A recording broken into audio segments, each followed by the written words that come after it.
ಓಂ ಶಾಂತಿ. ಮುರಳಿಯ ದಿನಾಂಕ 15/9/2024. ಪ್ರಾತಃ ಮುರಳಿ ಅವ್ಯಕ್ತ ಬಾಪ್ದಾದ ಮಧುಬನ. ರಿವೈಸ್ ಮುರಳಿ 31/12/2001. ತಂದೆ ತಿಳಿಸುತ್ತಾರೆ, ಈ ಹೊಸ ವರ್ಷದಲ್ಲಿ ಸಫಲತಾ ಭವದ ವರದಾನದ ಮೂಲಕ ತಂದೆ ಮತ್ತು ಸ್ವಯಂನ ಪ್ರತ್ಯಕ್ಷತೆಯನ್ನು ಸಮೀಪ ತನ್ನಿ. ಇಂದು ನವಯುಗದ ರಚಯಿತ ತನ್ನ ಮಾಸ್ಟರ್ ನವಯುಗ ರಚಯಿತ ಮಕ್ಕಳ ಜೊತೆ ನವವರ್ಷವನ್ನು ಆಚರಿಸಲು ಬಂದಿದ್ದಾರೆ. ನವವರ್ಷ ಆಚರಿಸುವುದು ಇದಂತೂ ವಿಶ್ವದಲ್ಲಿ ಎಲ್ಲರೂ ಆಚರಿಸುತ್ತಾರೆ. ಆದರೆ ತಾವೆಲ್ಲರೂ ನವಯುಗವನ್ನು ತಯಾರು ಮಾಡುತ್ತಿದ್ದೀರಾ. ನವಯುಗದ ಖುಷಿ ಪ್ರತಿಯೊಬ್ಬ ಮಗುವಿನ ಆಂತರಿಕದಲ್ಲಿ ಇದೆ. ಗೊತ್ತಿದೆ ನವಯುಗ ಈಗ ಬರಲೇಬೇಕಾಗಿದೆ. ಪ್ರಪಂಚದವರಿಗೆ ನವವರ್ಷ ಒಂದು ದಿನ ಅಷ್ಟೇ, ಒಂದು ದಿನ ಆಚರಣೆ ಮಾಡ್ತಾರೆ. ಮತ್ತು ತಮ್ಮೆಲ್ಲರ ನವಯುಗ ಪೂರ್ಣ ಸಂಗಮ ಯುಗ ಆಚರಣೆ ಮಾಡುವಂತಹದ್ದಾಗಿದೆ. ಹೊಸ ವರ್ಷದಲ್ಲಿ ಖುಷಿಯನ್ನು ಆಚರಿಸುತ್ತಾರೆ. ಪರಸ್ಪರದಲ್ಲಿ ಒಬ್ಬರಿಗೊಬ್ಬರು ಉಡುಗೊರೆಯನ್ನು ಕೊಡುತ್ತಾರೆ. ಆ ಉಡುಗೊರೆಯೂ ಕೂಡ ಏನಾಗಿರುತ್ತೆ, ಸ್ವಲ್ಪ ಸಮಯಕ್ಕೋಸ್ಕರ ಇರುತ್ತೆ ಅಷ್ಟೇ ಆ ಉಡುಗೊರೆ. ನವಯುಗದ ರಚಯಿತ ತಂದೆ ತಾವೆಲ್ಲ ಮಕ್ಕಳಿಗಾಗಿ ಯಾವ ಉಡುಗೊರೆಯನ್ನು ತಂದಿದ್ದಾರೆ? ಸುವರ್ಣ ಗಿಫ್ಟು. ಯಾವ ಗೋಲ್ಡನ್ ಗಿಫ್ಟು ಅಂದರೆ ಗೋಲ್ಡನ್ ಯುಗದಲ್ಲಿ ಎಲ್ಲರೂ ಸ್ವತಃವಾಗಿ ಗೋಲ್ಡನ್ ಆಗುತ್ತೀರಾ, ಅಂದರೆ ಚಿನ್ನದ ಸಮಾನ ಆಗುತ್ತೀರಾ, ಹೊಸಬರಾಗುತ್ತೀರಾ. ಸ್ವಲ್ಪ ಸಮಯದ ನಂತರ ಹೊಸ ವರ್ಷ ಪ್ರಾರಂಭವಾಗುವುದು. ಆದರೆ ಎಲ್ಲರೂ ಹೊಸಬರಾಗುವುದಿಲ್ಲ. ನಿಮ್ಮ ನವಯುಗದಲ್ಲಿ ಪ್ರಕೃತಿಯು ಕೂಡ ಹೊಸದಾಗತ್ತೆ. ಅಂದರೆ ವರ್ಷ ಹೊಸದು ಬಂತು ಅಂದರೆ ಎಲ್ಲ ಹೊಸದಾಗೋದಿಲ್ಲ. ಆದರೆ ಯುಗವೇ ಹೊಸದು ಬಂತು ಅಂದರೆ ಎಲ್ಲವೂ ಹೊಸದಾಗತ್ತೆ. ಆತ್ಮನೂ ಸಹ ಹೊಸ ಶರೀರವನ್ನು ಧಾರಣೆ ಮಾಡಿಕೊಳ್ಳುತ್ತೆ. ಪ್ರತಿ ವಸ್ತು ಹೊಸದು ಅಂದರೆ ಅರ್ಥ ಸತೋ ಪ್ರಧಾನ, ಚಿನ್ನದ ಸಮಾನವಾಗುವುದು. ಅಂದಾಗ ಹೊಸ ವರ್ಷವನ್ನು ಆಚರಿಸುತ್ತಾ ತಮ್ಮ ಮನಸ್ಸಿನಲ್ಲಿ ಬುದ್ಧಿಯಲ್ಲಿ ಹೊಸ ಯುಗದ ನೆನಪು ಬರುವುದು. ಬರ್ತಾ ಇದೆ ಅಂತಾರೆ ಬಾಬಾ. ಹೊಸ ಯುಗ ನೆನಪಿದೆ ಅಲ್ವಾ? ಅಥವಾ ಇವತ್ತಿನ ದಿನ ಹೊಸ ವರ್ಷ ನೆನಪಿದೆಯಾ? ಬಾಬ್ದಾದ ಮೊದಲೇ ಶುಭಾಶಯಗಳನ್ನು ಕೊಡುತ್ತಿದ್ದಾರೆ ಹೊಸ ಯುಗದ್ದು, ಮತ್ತು ಜೊತೆಯಲ್ಲಿ ಹೊಸ ವರ್ಷದ ಶುಭಾಶಯಗಳನ್ನು ಕೊಡುತ್ತಿದ್ದಾರೆ. ಏಕೆಂದರೆ ತಾವೆಲ್ಲರೂ ಹೊಸ ವರ್ಷವನ್ನು ಆಚರಣೆ ಮಾಡಲು ಬಂದಿದ್ದೀರಾ ಅಲ್ವಾ? ಆಚರಿಸಿರಿ, ಚೆನ್ನಾಗಿ ಆಚರಿಸಿರಿ. ಅವಿನಾಶಿ ಉಡುಗೊರೆ ಏನು ತಂದೆಯ ಮೂಲಕ ಸಿಕ್ಕಿದೆ, ಅದರ ಅವಿನಾಶಿ ಶುಭಾಶಯಗಳನ್ನು ಆಚರಿಸಿರಿ. ಸದಾ ಪರಸ್ಪರದಲ್ಲಿ ಶುಭ ಭಾವನೆಯ ಶುಭಾಶಯಗಳನ್ನು ಕೊಡಿ. ಇದೇ ಸತ್ಯ ಶುಭಾಶಯವಾಗಿದೆ. ಶುಭಾಶಯಗಳು ಯಾವಾಗ ಕೊಡ್ತೀರಾ? ಯಾವಾಗ ಸ್ವಯಂ ಖುಷಿಯಾಗಿರ್ತೀರಾ, ಬೇರೆಯವರು ಖುಷಿ ಪಡ್ತಾರೆ, ಆಗ ಶುಭಾಶಯ ಕೊಡ್ತೀರಾ. ಅಂದಾಗ ಸತ್ಯ ಹೃದಯದ ಶುಭಾಶಯಗಳು ಪರಸ್ಪರದಲ್ಲಿ ಒಬ್ಬರ ಪ್ರತಿಯೊಬ್ಬರು ಹೃದಯದಿಂದ ಶುಭ ಭಾವನೆ, ಶುಭ ಕಾಮನೆಯ ಶುಭಾಶಯಗಳು ಕೊಡಿ. ಶುಭ ಭಾವನೆ ಅಂತಹ ಶ್ರೇಷ್ಠ ಶುಭಾಶಯವಾಗಿದೆ. ಯಾವುದೇ ಆತ್ಮನಿಗೆ ಎಂತಹ ಭಾವನೆ ಇದ್ದರೂ, ಒಳ್ಳೆಯ ಭಾವನೆ ಇರಲಿ ಅಥವಾ ಒಳ್ಳೆಯ ಭಾವನೆ ಇಲ್ಲದೆ ಇರಲಿ, ಆದರೆ ನಿಮ್ಮ ಶುಭ ಭಾವನೆ ಅವರ ಭಾವವನ್ನು ಕೂಡ ಪರಿವರ್ತಿಸುತ್ತದೆ, ಸ್ವಭಾವವನ್ನು ಕೂಡ ಪರಿವರ್ತಿಸುತ್ತದೆ. ಹಾಗೆ ಸ್ವಭಾವ ಎಂಬ ಶಬ್ದದ ಅರ್ಥವೇ ಆಗಿದೆ ಆತ್ಮನ ಭಾವ. ಅಂದರೆ ಅರ್ಥ ಶುಭ ಭಾವ, ಸ್ವಭಾವ, ಆತ್ಮನ ಭಾವ. ಪ್ರತಿ ಸಮಯ ಪ್ರತಿ ಆತ್ಮನಿಗೆ ಇದೇ ಅವಿನಾಶಿ ಶುಭಾಶಯಗಳನ್ನು ಕೊಡುತ್ತಾ ಹೋಗಿ. ಯಾರು ನಿಮಗೆ ಏನೂ ಕೊಡಲಿ, ಆದರೆ ನೀವು ಎಲ್ಲರಿಗೂ ಶುಭ ಭಾವನೆಯನ್ನು ಕೊಡಿ. ಅವಿನಾಶಿ ಆತ್ಮನ ಅವಿನಾಶಿ ಆತ್ಮಿಕ ಸ್ಥಿತಿಯಲ್ಲಿ ಸ್ಥಿತರಾಗುವುದರಿಂದ ಆತ್ಮ ಪರಿವರ್ತನೆ ಆಗತ್ತೆ. ಅಂದಾಗ ಈ ಹೊಸ ವರ್ಷದಲ್ಲಿ ಏನು ವಿಶೇಷತೆಯನ್ನು ಮಾಡ್ತೀರಾ? ಸ್ವಯಂನಲ್ಲಿ ಮತ್ತು ಸರ್ವರಲ್ಲಿ ಸೇವೆಯಲ್ಲಿಯೂ ಕೂಡ ಯಾವ ವಿಶೇಷತೆಯನ್ನು ತರ್ತೀರಾ? ಯಾವಾಗ ಹೊಸ ವರ್ಷ ಎಂಬ ಹೆಸರಿದೆ ಅಂದಾಗ ಯಾವುದಾದ್ರೂ ನವೀನತೆ ಮಾಡಬೇಕಲ್ವಾ? ಯಾವ ನವೀನತೆಯನ್ನು ತರ್ತೀರಾ, ಮಾಡ್ತೀರಾ? ಪ್ರತಿಯೊಬ್ಬರು ತಮ್ಮ ನವೀನತೆಯ ಪ್ಲ್ಯಾನ್ ಮಾಡಿದ್ದೀರಾ ಅಥವಾ ಈಗ ಕೇವಲ ಹೊಸ ವರ್ಷವನ್ನು ಆಚರಣೆ ಮಾಡ್ತೀರಾ? ಮಿಲನ ಆಚರಿಸಿದ್ವಿ, ಹೊಸ ವರ್ಷ ಆಚರಣೆ ಮಾಡಿದ್ವಿ, ಅಂದಾಗ ನವೀನತೆಗೆ ಏನು ಪ್ಲ್ಯಾನ್ ಮಾಡಿದ್ದೀರಾ? ಬಾಪ್ದಾದ ಪ್ರತಿಯೊಬ್ಬ ಮಗುವಿಗೂ ಈ ಹೊಸ ವರ್ಷಕ್ಕಾಗಿ ವಿಶೇಷವಾಗಿ ಇದೇ ಇಶಾರೆಯನ್ನು ಸೂಚನೆಯನ್ನು ಕೊಡುತ್ತಾರೆ. ಸಮಯ ಪ್ರಮಾಣವಾಗಿ ಈಗ ಎಲ್ಲ ಮಕ್ಕಳಿಗೂ ಬಲೆ ದೇಶ ವಿದೇಶದಲ್ಲಿ ವಿಜ್ಞಾನದ ಸಾಧನಗಳ ಮೂಲಕ ಕೇಳುತ್ತಾ ಇರಬಹುದು, ನೋಡುತ್ತಾ ಇರಬಹುದು. ಬಾಪ್ದಾದರವರು ಎಲ್ಲರನ್ನ ನೋಡ್ತಾ ಇದ್ದಾರೆ. ಎಲ್ಲರೂ ಬಹಳ ಆರಾಮವಾಗಿ ಮಜದಿಂದ ನೋಡ್ತಾ ಇದ್ದೀರಾ, ಕೇಳುತ್ತಿದ್ದೀರಾ, ಬಾಬನ ಮಿಲನ ಮಾಡುತ್ತಿದ್ದೀರಾ. ಅಂದಾಗ ಸರ್ವ ವಿಶ್ವದ ಬಾಪ್ದಾದರವರ ಅತೀ ಪ್ರಿಯ ಅತೀ ಮಧುರ ಮಕ್ಕಳಿಗೆ ಬಾಪ್ದಾದ ಇದೇ ಸೂಚನೆಯನ್ನು ಕೊಡುತ್ತಾ ಇದ್ದಾರೆ. ಈಗ ತಮ್ಮ ಈ ಬ್ರಾಹ್ಮಣ ಜೀವನದಲ್ಲಿ ಅಮೃತ ವೇಳೆಯಿಂದ ಹಿಡಿದು ರಾತ್ರಿಯವರೆಗೆ ಉಳಿತಾಯದ ಖಾತೆಯನ್ನು ಹೆಚ್ಚಿಸಿಕೊಳ್ಳಿ, ಜಮಾದ ಖಾತೆಯನ್ನು ಹೆಚ್ಚಿಸಿಕೊಳ್ಳಿ. ಪ್ರತಿಯೊಬ್ಬರು ತಮ್ಮ ಕಾರ್ಯದ ಪ್ರಮಾಣ ತಮ್ಮ ಪ್ಲ್ಯಾನ್ ಮಾಡಿಕೊಳ್ಳಿ. ಏನೆಲ್ಲ ಬ್ರಾಹ್ಮಣ ಜೀವನದಲ್ಲಿ ಖಜಾನೆಗಳು ಸಿಕ್ಕಿವೆ, ಪ್ರತಿಯೊಂದು ಖಜಾನೆಯ ಉಳಿತಾಯ ಮತ್ತು ಜಮಾದ ಖಾತೆಯನ್ನು ಹೆಚ್ಚಿಸಿಕೊಳ್ಳಿ. ಏಕೆಂದರೆ ಬಾಬ್ದಾದ ಇಂದು ವರ್ಷದ ಅಂತಿಮದವರೆಗೆ 4 ಕಡೆಯ ಮಕ್ಕಳ ಫಲಿತಾಂಶವನ್ನು ನೋಡಿದ್ರು. ಏನು ನೋಡಿದ್ರು ಗೊತ್ತಿದೆ ಅಲ್ವಾ? ತಿಳ್ಕೊಂಡಿದ್ದೀರಾ? ಟೀಚರ್ಸು ತಿಳ್ಕೊಂಡಿದ್ದೀರಾ? ಡಬಲ್ ಫಾರ್ನರ್ಸ್ಗೆ ಗೊತ್ತಿದೆಯಾ? ತಿಳ್ಕೊಂಡಿದ್ದೀರಾ ಅಂತಾರೆ ಬಾಬಾ. ಮಹಾರಥಿಗಳು ತಿಳ್ಕೊಂಡಿದ್ದೀರಾ? ಜಮಾದ ಖಾತೆ ಎಷ್ಟಾಗಬೇಕು ಅಷ್ಟು ಡ್ಯಾಶ್. ಏನು ಹೇಳೋದು? ಡ್ಯಾಶ್ ಕೊಟ್ಟಿದ್ದಾರೆ ಬಾಬಾ, ನೀವೇ ತುಂಬಿಸ್ಕೊಳ್ಳಿ. ಅಷ್ಟಿದೆಯಾ ಇಲ್ವಾ ಅಂತ ನೀವೇ ಬರ್ಕೊಳ್ಳಿ. ತಾವು ಸ್ವಯಂ ಹೇಳಿ. ಯಾಕೆಂದರೆ ಬಾಪ್ದಾದರವರಿಗೆ ಗೊತ್ತಿದೆ ಸರ್ವ ಖಜಾನೆಗಳು ಜಮಾ ಮಾಡಿಕೊಳ್ಳುವ ಸಮಯ ಕೇವಲ ಈಗ ಸಂಗಮ ಯುಗವಾಗಿದೆ. ಈ ಚಿಕ್ಕದಾಗಿರುವ ಯುಗದಲ್ಲಿ ಎಷ್ಟು ಜಮಾ ಮಾಡಿಕೊಳ್ಬೇಕು ಅದರ ಪ್ರಮಾಣವಾಗಿ ಪೂರ್ತಿ ಕಲ್ಪ ಪ್ರಾರಬ್ಧವನ್ನು ಪ್ರಾಪ್ತಿ ಮಾಡಿಕೊಳ್ತಾ ಇರ್ತೀರಾ. ಅಂದಾಗ ತಮ್ಮೆಲ್ಲರ ಸ್ಲೋಗನ್ ಏನಿದೆ ಅಲ್ವಾ? ಯಾವ ಸ್ಲೋಗನ್ ಇದೆ? ಈಗಿಲ್ಲ ಅಂದರೆ ಡ್ಯಾಶ್. ನಾವೇ ತುಂಬಿಸ್ಕೋಬೇಕು. ಎಂದೆಂದಿಗೂ ಇಲ್ಲ. ನಂತರ ಏನು ಹೇಳ್ತೀರಾ? ಈಗಿಲ್ಲ ಅಂದರೆ ಎಂದೆಂದಿಗೂ ಇಲ್ಲ. ಈ ಸ್ಲೋಗನ್ ಬುದ್ಧಿಯಲ್ಲಿ ಬಹಳ ನೆನಪಿದೆ. ಆದರೆ ಮನಸ್ಸಿನಿಂದ ಅಥವಾ ನೆನಪಿನಲ್ಲಿ ಮರಿತೀರಾ, ಮತ್ತು ನೆನಪು ಇರುತ್ತೆ. ಮರ್ತೋಗ್ತಾನೂ ಇರ್ತೀರಾ, ನೆನಪು ಮಾಡ್ಕೊಳ್ತಾ ಇರ್ತೀರಾ. ಎಲ್ಲದಕ್ಕಿಂತ ದೊಡ್ಡ ಖಜಾನೆ ಈ ಬ್ರಾಹ್ಮಣ ಜೀವನದ ಶ್ರೇಷ್ಠತೆಗೆ ಆಧಾರವಾಗಿದೆ. ಸಂಕಲ್ಪದ ಖಜಾನೆ, ಸಮಯದ ಖಜಾನೆ, ಶಕ್ತಿಗಳ ಖಜಾನೆ, ಜ್ಞಾನದ ಖಜಾನೆ. ಬಾಕಿ ಸ್ಥೂಲ ಧನದ ಖಜಾನೆ ಅಂತೂ ಕಾಮನ್ ಇದೆ. ಬಾಬ್ದಾದರವರು ನೋಡಿದ್ರು ಎಷ್ಟೆಷ್ಟು ತಾವು ಪ್ರತಿಯೊಬ್ಬ ಬ್ರಾಹ್ಮಣರು ಶ್ರೇಷ್ಠ ಸಂಕಲ್ಪದ ಖಜಾನೆಯ ಮೂಲಕ ಸ್ವಯಂ ಮತ್ತು ಸೇವೆಯನ್ನು ಶ್ರೇಷ್ಠ ಮಾಡಬಹುದು. ಅದರಲ್ಲಿ ಈಗ ಮತ್ತಷ್ಟು ಅಂಡರ್ಲೈನ್ ಮಾಡಿಕೊಳ್ಬೇಕಾಗಿದೆ. ಬಾಬಾ ಹೇಳ್ತಾರೆ ಎಷ್ಟೆಷ್ಟು ತಾವು ಪ್ರತಿಯೊಬ್ಬ ಬ್ರಾಹ್ಮಣರು ತಮ್ಮ ಶ್ರೇಷ್ಠ ಸಂಕಲ್ಪದ ಖಜಾನೆಯ ಮೂಲಕ ಸ್ವಯಂವನ್ನು ಮತ್ತು ಸೇವೆಯನ್ನು ಶ್ರೇಷ್ಠ ಮಾಡಬಹುದು. ಅದರಲ್ಲಿ ಈಗ ಮತ್ತೆ ಡಬಲ್ ಅಂಡರ್ಲೈನ್ ಮಾಡ್ಕೋಬೇಕಾಗಿದೆ. ತಾವು ಬ್ರಾಹ್ಮಣರ ಒಂದು ಶ್ರೇಷ್ಠ ಸಂಕಲ್ಪದಲ್ಲಿ, ಶುಭ ಸಂಕಲ್ಪದಲ್ಲಿ ಅಷ್ಟು ಶಕ್ತಿ ಇದೆ. ಅದು ಆತ್ಮಗಳಿಗೆ ಬಹಳ ಸಹಯೋಗ ಕೊಡುತ್ತೆ. ಸಂಕಲ್ಪ ಶಕ್ತಿಯ ಮಹತ್ವ ಈಗ ಎಷ್ಟು ಬೇಕೋ ಅಷ್ಟು ವೃದ್ಧಿ ಮಾಡಿಕೊಳ್ಬಹುದು.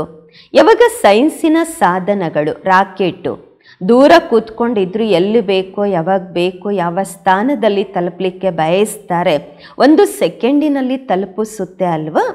ನಿಮ್ಮ ಶುಭ ಶ್ರೇಷ್ಠ ಸಂಕಲ್ಪದ ಮುಂದೆ ಈ ರಾಕೆಟ್ ಏನಿದೆ? ರಿಫೈನ್ ವಿಧಿಯಿಂದ ಕಾರ್ಯದಲ್ಲಿ ತೊಡಗಿಸಿ ನೋಡಿ. ನಿಮ್ಮ ವಿಧಿಯ ಸಿದ್ಧಿ ಬಹಳ ಶ್ರೇಷ್ಠವಾಗಿದೆ. ಆದರೆ ಈಗ ಅಂತರ್ಮುಖತೆಯ ಬಟ್ಟಿಯಲ್ಲಿ ಕುಳಿತುಕೊಳ್ಳಿ. ಈ ಹೊಸ ವರ್ಷದಲ್ಲಿ ತಮಗೆ ತಾವು ಸರ್ವ ಖಜಾನೆಗಳ ಉಳಿತಾಯದ ಸ್ಕೀಮ್ ಮಾಡಿಕೊಳ್ಳಿ. ಜಮಾದ ಖಾತೆಯನ್ನು ಹೆಚ್ಚಿಸಿಕೊಳ್ಳಿ. ಪೂರ್ತಿ ದಿನದಲ್ಲಿ ಸ್ವಯಂವೇ ತಮ್ಮ ಪ್ರತಿ ಅಂತರ್ಮುಖತೆಯ ಬಟ್ಟಿಗಾಗಿ ಸಮಯ ನಿಗದಿ ಮಾಡಿ. ತಮಗೆ ತಾವೇ ಮಾಡಬಹುದು, ಬೇರೆಯವ್ರು ಮಾಡಲಿಕ್ಕಾಗೋದಿಲ್ಲ. ನೀವೇ ಟೈಮ್ ಫಿಕ್ಸ್ ಮಾಡ್ಕೊಳ್ಳಿ. ಅಂತರ್ಮುಖತೆಯ ಗುಹೆಯಲ್ಲಿ ಕುಳಿತುಕೊಳ್ಳಿ. ಬಾಬ್ದಾದ ಪ್ರತ್ಯಕ್ಷತೆಯ ವರ್ಷಕ್ಕಿಂತ ಮೊದಲು ಈ ವರ್ಷವನ್ನು ಸಫಲತಾ ಭವದ ವರ್ಷ ಅಂತ ಹೇಳುತ್ತಾರೆ. ಸಫಲತೆಗೆ ಆಧಾರ ಸರ್ವ ಖಜಾನೆಗಳನ್ನು ಸಫಲ ಮಾಡಿಕೊಳ್ಳುವುದು. ಸಫಲ ಮಾಡಿರಿ, ಸಫಲತೆಯನ್ನ ಪ್ರಾಪ್ತಿ ಪಡೆದುಕೊಳ್ಳಿ. ಸಫಲತೆ ಪ್ರತ್ಯಕ್ಷತೆಯನ್ನ ಸ್ವತಃವಾಗಿ ಪ್ರತ್ಯಕ್ಷ ಮಾಡತ್ತೆ. ವಾಚಾ ಸೇವೆ ಬಹಳ ಚೆನ್ನಾಗಿ ಮಾಡಿದ್ದೀರಾ, ಆದ್ರೆ ಈಗ ಸಫಲತೆಯ ವರದಾನದ ಮೂಲಕ ತಂದೆ ಮತ್ತು ಸ್ವಯಂನ ಪ್ರತ್ಯಕ್ಷತೆಯನ್ನ ಸಮೀಪ ತನ್ನಿ. ಪ್ರತಿಯೊಬ್ಬ ಬ್ರಾಹ್ಮಣರ ಜೀವನದಲ್ಲಿ ಸರ್ವ ಖಜಾನೆಗಳ ಸಂಪನ್ನತೆಯ ಆತ್ಮಗಳಿಗೆ ಅನುಭವ ಆಗಬೇಕು. ಈ ಕಾಲದ ಆತ್ಮಗಳು ನೀವು ಅನುಭವಿ ಮೂರ್ತಿಗಳ ಮೂಲಕ ಅನುಭೂತಿ ಮಾಡಲು ಬಯಸುತ್ತಾರೆ. ಕೇಳೋದಕ್ಕೆ ಕಡಿಮೆ ಬಯಸ್ತಾರೆ, ಅನುಭೂತಿ ಜಾಸ್ತಿ ಬಯಸ್ತಾರೆ. ಅನುಭೂತಿಗೆ ಆಧಾರವಾಗಿದೆ ಖಜಾನೆಗಳ ಜಮಾದ ಖಾತೆ. ಈಗ ಪೂರ್ಣ ದಿನದಲ್ಲಿ ಮಧ್ಯದಲ್ಲಿ ಈ ತಮ್ಮ ಚಾರ್ಟನ್ನು ಚೆಕ್ ಮಾಡಿಕೊಳ್ಳಿ. ಸರ್ವ ಖಜಾನೆಗಳು ಜಮಾ ಆಗಿದೆಯಾ? ಮಾಡಿಕೊಂಡಿದ್ದೇವ? ಜಮಾದ ಖಾತೆಯನ್ನು ತೆಗೆಯಿರಿ, ಲೆಕ್ಕಾಚಾರ ತೆಗೆಯಿರಿ.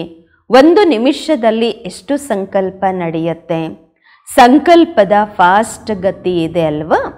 ಎಷ್ಟು ಸಫಲ ಆಯಿತು, ಎಷ್ಟು ವ್ಯರ್ಥವಾಯಿತು, ಎಷ್ಟು ಸಮರ್ಥವಿತ್ತು, ಎಷ್ಟು ಸಾಧಾರಣವಿತ್ತು ಚೆಕ್ ಮಾಡಿಕೊಳ್ಳುವಂತಹ ಮಿಷನ್ ಅಂತೂ ನಿಮ್ಮ ಹತ್ರ ಇದೆಯಲ್ವಾ? ಇದೆಯೇ ಇಲ್ವಾ? ಎಲ್ಲರ ಹತ್ರ ಚೆಕ್ಕಿಂಗ್ ಮಾಡಿಕೊಳ್ಳುವಂತಹ ಮಿಷನ್ ಇದೆಯಾ? ಟೀಚರ್ಸ್ ಹತ್ರ ಇದೆಯಾ? ನಿಮ್ಮ ಸೆಂಟರಲ್ಲಿ ಹೇಗೆ ಕಂಪ್ಯೂಟರ್ ಇದೆ, ಇಮೇಲ್ ಇದೆ, ಹಾಗೆ ಈ ಚೆಕ್ಕಿಂಗ್ನ ಮಿಷನ್ನು ಕೂಡ ಇದೆಯಾ? ಡಬಲ್ ಫಾರ್ನರ್ಸ್ ಬಳಿ ಇದೆಯಾ? ನಡೀತಾ ಇದೆಯಾ ಅಥವಾ ಬಂದಾಗಿ ಬಿದ್ದಿದೆಯಾ? ಸುಮ್ಮನೆ ಹಾಗೆ ಇಟ್ಟುಬಿಟ್ಟಿದ್ದೀರಾ, ಯೂಸ್ ಮಾಡ್ತಾ ಇದ್ದೀರಾ? ಪಾಂಡವರ ಬಳಿ ಚೆಕ್ಕಿಂಗ್ ಮಾಡ್ಕೊಳ್ಳುವಂತಹ ಮಿಷನ್ ಇದೆಯಾ? ಎಲ್ಲರ ಹತ್ರ ಇದೆಯಾ? ಯಾರ ಹತ್ರ ಆದರೂ ಇಲ್ಲ ಅಂದರೆ ಅಪ್ಲಿಕೇಶನ್ ಹಾಕಿ. ಹೇಗೆ ಎಲ್ಲಾದರೂ ಆಫೀಸ್ ಓಪನ್ ಮಾಡ್ತಾರಂದ್ರೆ ಮೊದಲೇ ಯೋಚನೆ ಮಾಡ್ತಾರಲ್ವ, ಆಫೀಸ್ ಮಾಡೋಕ್ಕೆ ಮುಂಚೆ ಈ ಕಾಲದ ಜಮಾನದಲ್ಲಿ ಕಂಪ್ಯೂಟರ್ ಬೇಕು, ಇಮೇಲ್ ಇರಬೇಕು, ಟೈಪಿಂಗ್ ಮಿಷನ್ ಇರಬೇಕು, ಅದು ಪ್ರಿಂಟೌಟ್ ಎಲ್ಲ ತೆಗಿಲಿಕ್ಕೋಸ್ಕರ ಮಿಷನ್ ಬೇಕಲ್ವಾ? ಬ್ರಾಹ್ಮಣ ಜೀವನದಲ್ಲಿ ನಿಮ್ಮ ಹೃದಯದ ಆಫೀಸಲ್ಲಿ ಈ ಎಲ್ಲ ಮಿಷನ್ ಇದೆಯಾ ಇಲ್ವಾ? ಬಾಬ್ದಾದರವರು ಮೊದಲೇ ಹೇಳಿದ್ದಾರೆ, ಬಾಬ್ದಾದರವರ ಬಳಿ ಪ್ರಕೃತಿಯೂ ಕೂಡ ಬರುತ್ತೆ. ಹೇಳಲಿಕ್ಕೋಸ್ಕರ ನಾನು ಎವರಡಿ ಇದ್ದೀನಿ. ಸಮಯವೂ ಕೂಡ ಬ್ರಾಹ್ಮಣರಿಗೆ ಬಾರಿಗೂ ನೋಡ್ತಾ ಇರುತ್ತೆ, ಬ್ರಾಹ್ಮಣರು ತಯಾರಿದ್ದಾರಾ ಇಲ್ವಾ ಎಂದು.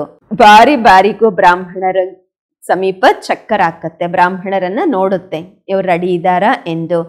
ಬಾಬ್ದಾದರವ್ರು ಕೇಳ್ತಾರೆ, ಕೈಯಂತೂ ಬಹಳ ಚೆನ್ನಾಗಿ ಎತ್ತುತ್ತೀರಾ. ಬಾಬ್ರೂರು ಕೂಡ ಖುಷಿ ಆಗ್ತಾರೆ. ಈಗ ಈ ರೀತಿ ಎವರಡಿಯಾಗಿರಿ. ಪ್ರತಿ ಸಂಕಲ್ಪ, ಪ್ರತಿ ಸೆಕೆಂಡು, ಪ್ರತಿ ಶ್ವಾಸ ಏನು ಕಳೀತಾ ಇದೆ ಅದು ವಾಹ ಆಗಿರಬೇಕು. ವಾಯಲ್ಲ, ಅಯ್ಯೋ ಯಾಕೆ ಅಂತ ಅಲ್ಲ, ವಾಹ ಅಂತ ಇರಬೇಕು. ಈಗ ಕೆಲವು ಸಮಯದಲ್ಲಿ ವಾಹ ಆಗತ್ತೆ, ಇನ್ನು ಕೆಲವು ಸಮಯದಲ್ಲಿ ವಾಹಗೆ ಬದಲಾಗಿ ವಾಯ್ ಆಗ್ಬಿಡತ್ತೆ. ಕೆಲವು ಸಂದರ್ಭದಲ್ಲಿ ಬಿಂದು ಇಡ್ತೀರಾ, ಇನ್ನು ಕೆಲವು ಸಂದರ್ಭದಲ್ಲಿ ಕ್ವಶನ್ ಮಾರ್ಕ್ ಇರತ್ತೆ, ಮತ್ತೆ ಆಶ್ಚರ್ಯದ ಚಿಹ್ನೆ ಬೀಳತ್ತೆ. ತಮ್ಮೆಲ್ಲರ ಮನಸ್ಸು ಸಹ ಹೇಳುತ್ತೆ ವಾಹ್ ಎಂದು.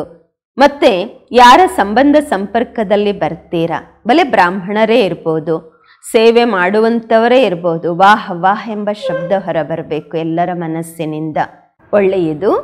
ಇಂದು ಗ್ರೇಟ್ ಗ್ರ್ಯಾಂಡ್ ಫಾದರ್ ಬ್ರಹ್ಮ ಬಾಬರವರ ಒಂದು ಶುಭ ಆಸೆ ಇದೆ. ಬ್ರಹ್ಮ ಬಾಬಾ ಹೇಳ್ತಾರೆ, ನನ್ನ ಗ್ರೇಟ್ ಗ್ರ್ಯಾಂಡ್ ಸನ್ಸ್ಗೆ, ಮೊಮ್ಮಕ್ಕಳಿಗೆ ವಿಶೇಷವಾಗಿ ಒಂದು ಮಾತನ್ನ ಹೇಳಬೇಕಾಗಿದೆ. ಅದೇನಾಗಿದೆ? ಸದಾ ಪ್ರತಿ ಮಗುವಿನ ಮುಖದಲ್ಲಿ ಸದಾ ಒಂದಂತೂ ಆತ್ಮೀಯತೆಯ ಮುಗುಳ್ನಗೆ ಇರಬೇಕು. ಕೇಳಿದ್ರ ಒಳ್ಳೆಯ ರೀತಿಯಿಂದ ಕಿವಿ ತೆಗೆದು ಕೇಳಬೇಕು. ಮತ್ತು ಎರಡನೇದಾಗಿ ಬಾಯಲ್ಲಿ ಸದಾ ಮಧುರತೆ ಇರಬೇಕು. ಒಂದು ಶಬ್ದವೂ ಸಹ ಮಧುರತೆ ಇಲ್ಲದೆ ಇರಬಾರದು. ಮುಖದಲ್ಲಿ ಆತ್ಮೀಯತೆ ಇರಬೇಕು, ಬಾಯಲ್ಲಿ ಮಧುರತೆ ಇರಬೇಕು. ಮನಸ್ಸು ಬುದ್ಧಿಯಲ್ಲಿ ಸದಾ ಶುಭ ಭಾವನೆ, ದಯಾಹೃದಯಿ ಭಾವನೆ, ದಾತಾತನದ ಭಾವನೆ ಇರಬೇಕು. ಪ್ರತಿ ಹೆಜ್ಜೆಯಲ್ಲಿ ಬ್ರಹ್ಮ ತಂದೆಯನ್ನು ಅನುಸರಿಸಬೇಕು. ಇದು ಮಾಡಬಹುದಾ? ಟೀಚರ್ಸು ಇದು ಮಾಡಬಹುದಾ? ಯುವಕರು ಮಾಡ್ತೀರಾ?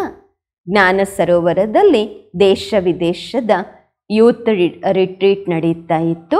ಬಾಬಾ ಕೇಳ್ತಾರೆ, ಬಾಬ್ದಾದರವರ ಬಳಿ ಯುವಕರ ಗ್ರೂಪಿನ ರಿಸಲ್ಟ್ ತುಂಬಾ ಚೆನ್ನಾಗಿ ಬಂದಿದೆ. ಪದಮ ಗುಣದಷ್ಟು ಶುಭಾಶಯಗಳು. ಒಳ್ಳೆಯ ಫಲಿತಾಂಶವಿದೆ. ಅನುಭವವೂ ಚೆನ್ನಾಗಿ ಮಾಡಿದ್ದೀರಾ. ಬಾಬ್ದಾದ ಖುಷಿಯಾಗಿದ್ದಾರೆ. ಬಾಬ್ದಾದರವರು ಅನುಭವವನ್ನು ಕೇಳಿದ್ರು ಕೇಳದಂತೆ ಅಲ್ಲ, ಡೈರೆಕ್ಟ್ ಬಾಬ್ದಾದ ನಿಮ್ಮ ಅನುಭವವನ್ನ ಕೇಳಿದ್ದಾರೆ. ಆದ್ರೆ ಈಗ ಈ ಅನುಭವಗಳನ್ನ ಅಮರ ಭವದ ವರದಾನದಿಂದ ಅವಿನಾಶಿಯಾಗಿ ಇಟ್ಟುಕೊಳ್ಳಬೇಕು. ಏನೇ ಆಗಲಿ, ಆದ್ರೆ ತಮ್ಮ ಆತ್ಮಿಕ ಅನುಭವಗಳನ್ನ ಸದಾ ಮುಂದುವರಿಸ್ಕೊಳ್ತಾ ಇರಬೇಕು. ಕಡಿಮೆ ಮಾಡಿಕೊಳ್ಬಾರ್ದು. 3 ತಿಂಗಳ ನಂತರ ಮಧುಬನದಲ್ಲಿ ಬನ್ನಿ, ಬರದೇ ಇರಿ. 3 ತಿಂಗಳ ನಂತರ ಫಾರಿನಿಂದ ಬರದೇ ಇರಬಹುದು. ಆದರೆ ತಮ್ಮ ಅಕೌಂಟ್ ಇಟ್ಕೊಳ್ಬೇಕು, ಮತ್ತೆ ಬಾಬ್ದಾದರವರ ಬಳಿ ಕಳಿಸ್ಬೇಕು. ಬಾಬ್ದಾದ ರೈಟ್ ಮಾಡ್ತಾರೆ, ಅಥವಾ ಯಾರಿರ್ತಾರೆ ಅವರು ಅಟೆಂಡೆನ್ಸ್ ಕೊಡ್ತಾರೆ. ಸರಿನಾ?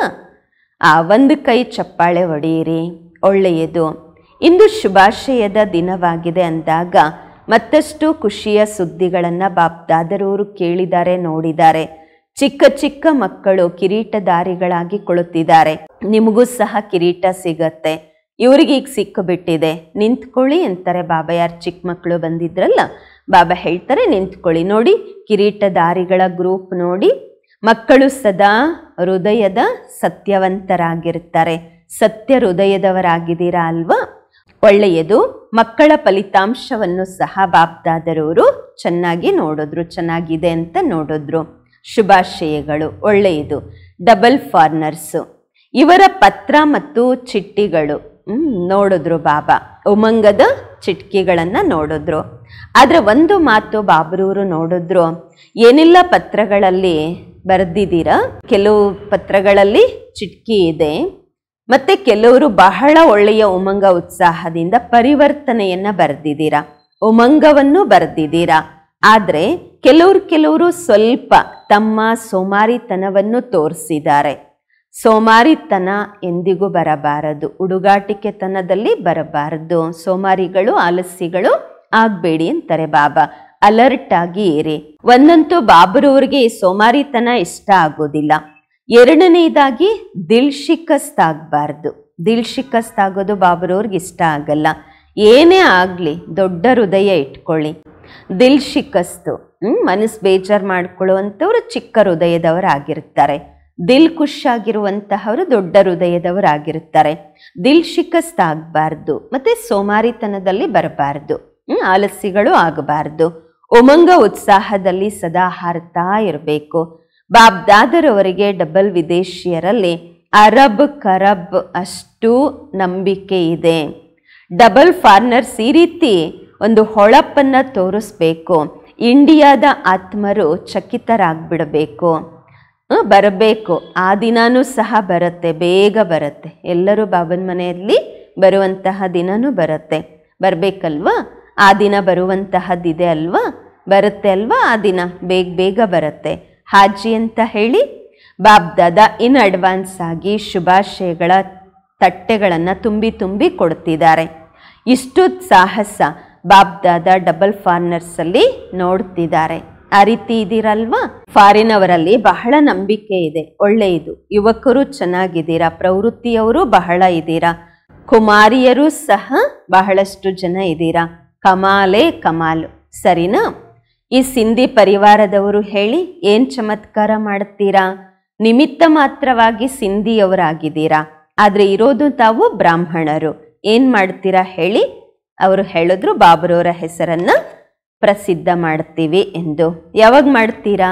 ಅದಕ್ಕೆ ಅವ್ರು ಹೇಳಿದ್ರು ಈ ವರ್ಷದಲ್ಲಿ ಮಾಡ್ತೀವಿ ಬಾಬಾ ಅಂತ. ಸರಿ, ನಿಮ್ಮ ಬಾಯಲ್ಲಿ ಗುಲಾಬ್ ಜಾಮೂನ್. ಸಾಹಸವಂತರಾಗಿದ್ದೀರಾ.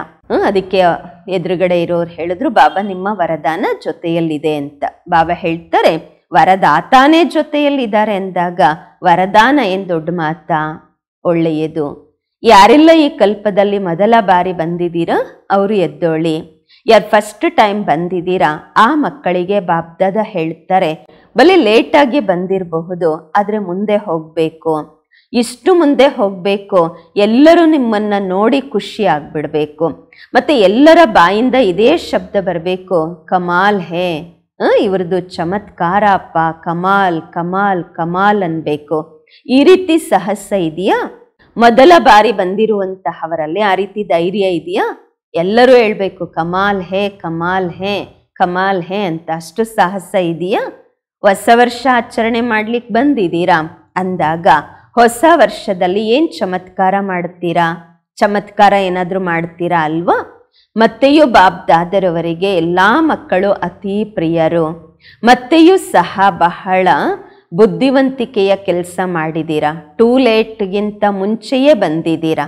ಈಗ ಪುನಃ ಈ ಹಾಲಲ್ಲಿ ಕುತ್ಕೊಳ್ಳುವಂತಹ ಸೀಟಂತೂ ನಿಮ್ಗೆ ಸಿಕ್ಕಿದೆ ಅಲ್ವಾ? ಮತ್ತೆ ಇರ್ಲಿಕ್ಕೆ ಮಂಚ ಅಥವಾ ಪಟ್ಟು ಸಿಕ್ಕಿದೆ ಅಲ್ವಾ? ಮಂಚ ಆದ್ರೂ ಸಿಕ್ಕಿರ್ಬೋದು, ಇಲ್ಲ ಹಾಸಿಗೆ ಆದ್ರೂ ಸಿಕ್ಕಿದೆ ಅಲ್ವಾ? ಯಾವಾಗ ಟೂ ಲೇಟ್ನ ಬೋರ್ಡ್ ಹಾಕಲಾಗತ್ತೆ ಆಗ ಕ್ಯೂನಲ್ಲಿ ನಿಂತ್ಕೊಳ್ಬೇಕಾಗತ್ತೆ. ಅದಕ್ಕಾಗಿ ಮತ್ತೆಯೂ ಸಹ ಒಳ್ಳೆ ಸಮಯದಲ್ಲಿ ಬಾಪ್ ದಾದರವರನ್ನ ಗುರುತಿಸಿದ್ದೀರಾ. ಈ ಬುದ್ಧಿವಂತಿಕೆಯ ಕೆಲಸ ಮಾಡಿದ್ದೀರಾ, ಒಳ್ಳೆಯದು. ವಿಶ್ವದ 4 ಕಡೆಯ ಸರ್ವ ಸಫಲತಾ ಮೂರ್ತಿ ಮಕ್ಕಳಿಗೆ, ಸರ್ವ ಸಫಲ ಮಾಡಿಕೊಳ್ಳುವಂತಹ ತೀವ್ರ ಪುರುಷಾರ್ಥಿ ಮಕ್ಕಳಿಗೆ, ಸದಾ ತಮ್ಮ ಅಕೌಂಟನ್ನು ಚೆಕ್ ಮಾಡಿಕೊಳ್ಳುವಂತಹ ಚೆಕ್ಕರ್ ಮತ್ತೆ ಭವಿಷ್ಯದ ಮೇಕರ್, ಇಂತಹ ಶ್ರೇಷ್ಠ ಆತ್ಮರಿಗೆ ಸದಾ ತಮ್ಮ ಪ್ರತಿ ಹೆಜ್ಜೆಯಲ್ಲಿ ತಂದೆಯನ್ನ ಪ್ರತ್ಯಕ್ಷ ಮಾಡುವ ಗ್ರೇಟ್ ಗ್ರ್ಯಾಂಡ್ ಫಾದರ್ನ ಸರ್ವ ಗ್ರ್ಯಾಂಡ್ ಸನ್ಸ್ಗೆ ತಂದೆ ಮತ್ತೆ ದಾದಾರವರ ಬಹಳ ಬಹಳ ಬಹಳ ಬಹಳ ನೆನಪು, ಪ್ರೀತಿ, ಶುಭಾಶಯಗಳು ಮತ್ತು ನಮಸ್ಕಾರಗಳು. ಬಾಬ್ದಾದ ದೇಶ ವಿದೇಶದ ಎಲ್ಲ ಮಕ್ಕಳಿಗೆ ಹೊಸ ವರ್ಷದ ಶುಭಾಶಯಗಳನ್ನು ಕೊಟ್ಟರು. 4 ಕಡೆಯ ಸಫಲತೆಯ ನಕ್ಷತ್ರಗಳಿಗೆ ಹಳೆಯ ವರ್ಷದ ವಿದಾಯಿ ಮತ್ತು ಹೊಸ ವರ್ಷದ ಶುಭಾಶಯಗಳ ಸಂಗಮ ಸಮಯಕ್ಕೂ ವಿದಾಯಿ. ಈ ವರ್ಷದ ವಿಶೇಷತೆ ಇದಕ್ಕೂ ಶುಭಾಶಯಗಳು ಅಂದಾಗ ಸದಾ ಸಫಲರಾಗಿದ್ದೀರಾ ಮತ್ತೆ ಸಫಲರಾಗಿ ಇರ್ತೀರಾ. ಎಂದಿಗೂ ಅಸಫಲತೆಯ ಹೆಸರು ಗುರುತು ಇರುವುದಿಲ್ಲ. ಬಾಬ್ ದಾದರವರ ಅತಿ ಮುದ್ದಾದ, ಅತಿ ಪ್ರಿಯರಾದ, ಅತಿ ಮಧುರರಾದ ನಯನಗಳ ಕಣ್ಮಣಿಗಳಾಗಿದ್ದೀರಾ. ಎಲ್ಲರೂ ನಂಬರ್ 1 ಆಗಲೇಬೇಕು. ಈ ದೃಢ ಸಂಕಲ್ಪದಿಂದ ಪ್ರತಿ ಹೆಜ್ಜೆ ಬಾಬಾ ಸಮಾನವಾಗಿ ಇಡ್ತಾ ಇರಿ. ಪದಮ ಗುಣ, ಅರಬ್ ಕರಬ್ ಗುಣಗಳಷ್ಟು ಶುಭಾಶಯ ಶುಭಾಶಯ ಶುಭಾಶಯ. ಬಾಬ್ ದಾದಾರವರ ಬಹಳ ಬಹಳ ಅಮೂಲ್ಯ ಡೈಮಂಡ್ಸ್ ವಜ್ರಗಳಿಗೆ diamond morning, diamond morning, diamond morning. ವರದಾನ: ಸೇವೆಯ ಉಮಂಗ ಉತ್ಸಾಹದ ಮೂಲಕ ಸುರಕ್ಷತೆಯ ಅನುಭವ ಮಾಡುವಂತಹ ಮಾಯಾಜೀತಾಗಿರಿ. ವರದಾನದ ವಿಶ್ಲೇಷಣೆ: ಯಾವ ಮಕ್ಕಳು ಸ್ಥೂಲ ಕಾರ್ಯದ ಜೊತೆಗೆ ಆತ್ಮೀಕ ಸೇವೆಗಾಗಿ ಓಡ್ತಿರ್ತಾರೆ, ಎವರಡಿ ಆಗಿರ್ತಾರೆ, ಈ ಸೇವೆಯ ಉಮಂಗ ಉತ್ಸಾಹವೂ ಕೂಡ ಸುರಕ್ಷತೆಯ ಸಾಧನವಾಗುವುದು. ಯಾರು ಸೇವೆಯಲ್ಲಿ ತೊಡಗಿರ್ತಾರೆ ಅವರು ಮಾಯೆಯಿಂದ ರಕ್ಷಣೆಯಾಗಿರ್ತಾರೆ, ಬಚಾವಾಗಿರ್ತಾರೆ. ಮಾಯೆಯು ನೋಡುತ್ತೆ, ಇವರಿಗೆ ಪುರ್ಸತ್ತೇ ಇಲ್ಲ ಅಂದಾಗ ಅದು ಸಹ ವಾಪಸ್ ಹೋಗುತ್ತೆ. ಯಾವ ಮಕ್ಕಳಿಗೆ ತಂದೆ ಮತ್ತು ಸೇವೆಯ ಜೊತೆ ಪ್ರೀತಿ ಇರುತ್ತೆ ಅವರಿಗೆ ಎಕ್ಸ್ಟ್ರಾ ಸಾಹಸದ ಸಹಯೋಗ ಸಿಗತ್ತೆ. ಅದರಿಂದ ಸಹಜವಾಗಿ ಮಾಯಾಜೀತರಾಗ್ತಾರೆ. ಸ್ಲೋಗನ್: ಜ್ಞಾನ ಮತ್ತು ಯೋಗವನ್ನು ತಮ್ಮ ಜೀವನದ ನೇಚರ್ ಮಾಡಿಕೊಳ್ಳಿ, ಆಗ ಹಳೆಯ ನೇಚರ್ ಪರಿವರ್ತನೆ ಆಗತ್ತೆ. ವಿಶೇಷ ಸೂಚನೆ: ಇಂದು ತಿಂಗಳ 3ನೇ ಭಾನುವಾರ ಅಂತಾರಾಷ್ಟ್ರೀಯ ಯೋಗ ದಿನವಾಗಿದೆ. ಎಲ್ಲ ಬ್ರಾಹ್ಮಣರು, BK ಪರಿವಾರದ ಅಣ್ಣಂದಿರು ಅಕ್ಕಂದಿರು ಸಂಘಟಿತ ರೂಪದಲ್ಲಿ ಸಂಜೆ 6:30ರಿಂದ 7:30ರವರೆಗೆ ವಿಶೇಷವಾಗಿ ಸಂತುಷ್ಟ ಮಣಿಯಾಗಿ ವಾಯುಮಂಡಲದಲ್ಲಿ ಸಂತುಷ್ಟತೆಯ ಕಿರಣಗಳನ್ನು ಹರಡಿಸಿರಿ. ಅಸಂತುಷ್ಟ ಆತ್ಮಗಳಿಗೆ ಸಂತುಷ್ಟರಾಗಿರುವ ಶಕ್ತಿ ಕೊಡಿ. ಮನಸಾ ಸೇವೆ ಮಾಡಿ. ಓಂ ಶಾಂತಿ.